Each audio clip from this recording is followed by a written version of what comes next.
عرش والے کہیں لب بلب،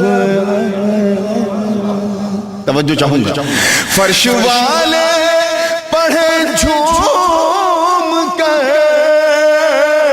عرش والے کہیں لب بلب، مصطفیٰ جان رحمت پہ جب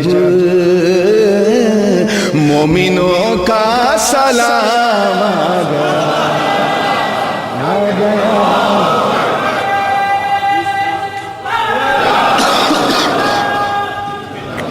مصطفیٰ جان رحمت پہ جب مومنوں کا سلام آ گیا۔ یہ بات تو طے ہے کہ جب سے اللہ نے اس کائنات کو بنایا، حالانکہ اس وقت جب بھی نہیں تھا، یہ صرف تقریب فہم کے لیے آپ کو سمجھایا جا رہا ہے، جس وقت کن کہہ کر اس کائنات نے فیکون کا تاج پہنا، تب سے لے کر کے سرکار کی میلاد تک اور سرکار کی میلاد سے قیامت، اس سے اچھا چھڑ، اس سے اچھی گھڑی، اس سے اچھی ساعت اس نیل گگن نے دیکھی نہیں جس ساعت میں آمنہ کا لال دنیا میں۔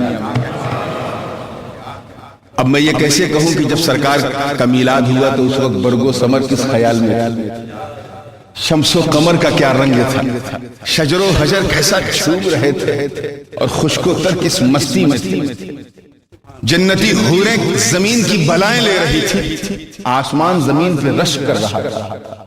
یہ ایک ایسے انمول گوہر ہے کہ ایک کی تشریح میں کافی وقت لگے گا، بس میں نے دو مصرے میں سمیٹنے کی کوشش کی ہے، دیکھیے گا کہ وہ مہک، وہ چمک، وہ دمک، جس پہ قربان ہو جن و ملک، وہ مہک، وہ چمک، وہ دمک، جس پہ قربان ہو جن و ملک، آمینہ کیوں، آمینہ کیوں، آمینہ کیوں بلائیں نہ لے، گھر میں حسن تمام آ گیا،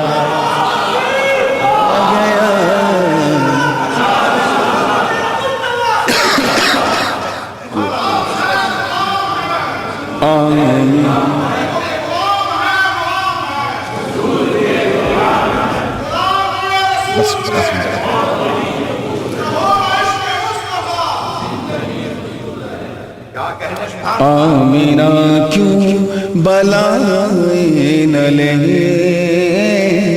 گھر میں حسن تمام گئے۔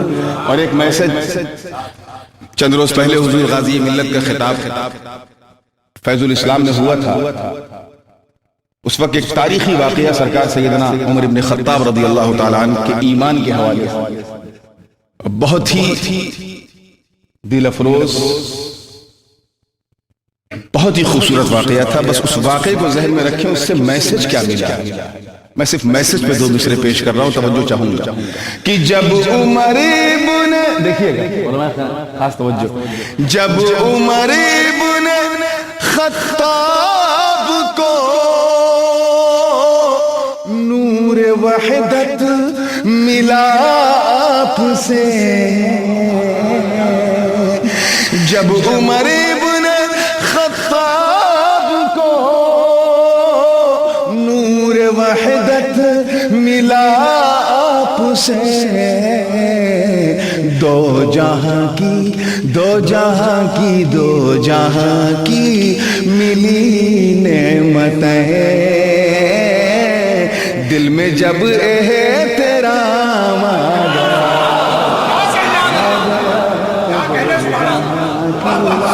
ملی جب حضرت فاروق اعظم نے جبین نیاز خم کی اور دامن مصطفیٰ کو پکڑا، تب انہیں دونوں جہان کی نعمتیں ملی، دو جہاں کی ملی نعمتیں، دل میں جب احترام آ گیا۔ اور علماء کرام جلوہ بار ہیں، یہ آخری شعر اور حاصل کلام شعر، بالکل خانقاہی رنگ میں ڈوبا ہے تو نعت کا شعر مگر بالکل منقبت کے رنگ میں. توجہ چاہوں گا خاص طور پہ. ذکر احمد سکون کے لیے کس طرح میرے کام گیا. میں دیکھنا چاہتا ہوں کہ پہلے مصرے میں کتنے لوگ کیچ کر لیتے ہیں کہ دوسرے مصرے میں کیا ہو گیا. خاص توجہ چاہوں گا کہ وہ مدینے سے پھوٹی کرن آئی سنجر سے اجمیر کو. وہ مدینے سے پھوٹی کرن آئی سنجر سے اجمیر کو. ہر طرف میں کدے کھل گئے, ہر طرف میں کدے کھل گئے, سب کے ہاتھوں میں جام آ گیا, آ گیا. اس کو یوں بھی کہہ سکتے ہیں کہ ہر طرف میں کدے کھل گئے, خانقاہی نظام آ گیا, آ گیا ذکر احمد سکون کے لیے. اب دل تھام کے سنیے گا, یہ مقطع ہے اور بہت نازک ہے, اور بڑے بڑے اساتذہ اردو زبان کے یا تفقہ فی الدین کے مالک, ان کے سامنے میں نے یہ کلام سنایا بھی ہے, اور اس مقطع کو انہوں نے حاصل کلام کہا, دعائیں بھی دی.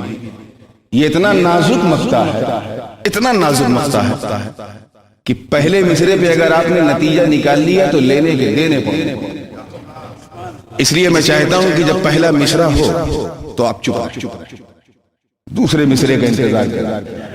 اور میرا دعویٰ ہے کہ دوسرا مصرع پورا کان تک پہنچے گا بھی نہیں کہ پورا مجمع سبحان اللہ. بہت نازک شعر ہے. علماء جانتے ہیں کہ معطوف معطوف علیہ کے درمیان جو یہ حرف اور ہے یہی قابل غور ہے شعر. اسی لیے معطوف پر کوئی عقیدہ اس وقت تک نہیں بنایا جائے گا جب تک کہ اور کے بعد معطوف علیہ کا ذکر نہ. تو پہلا مصرع جو ہے یہ معطوف علیہ, دوسرا مصرع معطوف. اب اس طرح سے معطوف علیہ کی جو نسبت عطفیہ ہے اس کو ملحوظ خاطر رکھیں گے تو انشاءاللہ تعالی کوئی دقت نہیں ہوگی سمجھنے میں. شعر دے رہا ہوں, پوری زندگی کے ساتھ دیکھیے گا. ذکر احمد سکون کے لیے کس طرح میرے کام گیا. عجیب و غریب تمنا. آپ سوچیں گے یہ نورانی میاں کی ہو سکتا ہے ان کی ہی تمنا ہو, ہماری یہ تمنا, مگر دوسرا مصرع پہنچتے ہی آپ کہہ دیں گے صرف آپ کی نہیں ہم سب کی تمنا. بڑی عجیب تمنا ہے, دیکھیے گا کہ نور محشر میں اٹھے اس طرح بیڑیاں ہو پڑی پاؤں میں. نور محشر میں اٹھے اس طرح بیڑیاں ہو پڑی پاؤں میں, اور آقا کہے چھوڑ دو یہ تو میرا غلام آ گیا,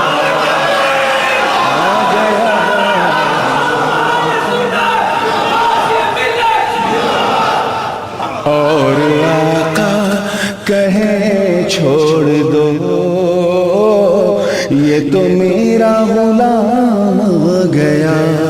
آ گیا بے قراری تھی نیند آ گئی, لب جب ان کا نام